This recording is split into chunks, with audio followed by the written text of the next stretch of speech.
Praise the Lord. ஆண்டவர் ரட்சகருமாகிய இயேசு கிறிஸ்துவின் நாமத்தில் உங்களுக்கு என் அன்பின் வாழ்த்துக்கள். சந்தோஷமா இருக்கிறீங்களா? கர்த்தர் உங்க கூட இருக்கிறார் இல்லை?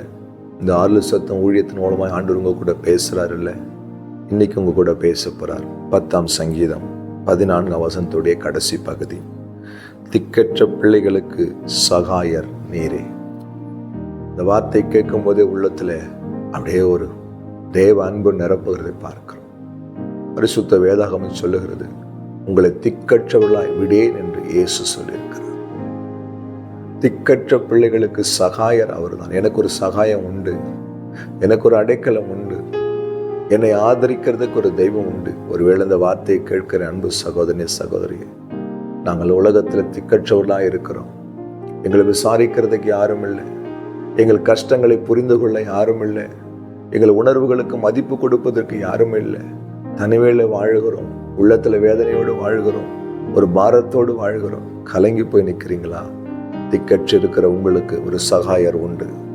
திக்கற்றிருக்கிற உங்களுக்கு ஒரு அடைக்கலம் உண்டு. திக்கற்றிருக்கிற உங்களை உயர்த்துவ ஆசீர்வதிக்க ஒரு தகப்பன் உண்டு. அவர்தான் ஆண்டவராகிய இயேசு கிறிஸ்து.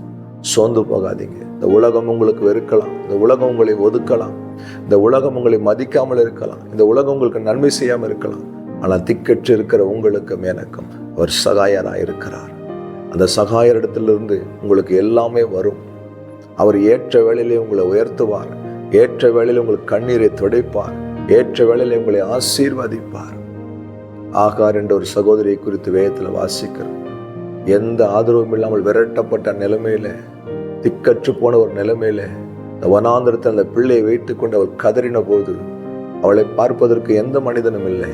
ஆனால் கர்த்தர் குழந்தையுடைய சத்தத்தை கேட்டார். ஆகாரின் கண்ணீரை கண்டார். அவன் ஜாதியை பெரியதாய் மாற்றினார். உங்களுக்கும் எனக்கு செய்ய மாட்டாரா? திக்கற்று கிடக்கிறேன்னு புலம்புறீங்களா?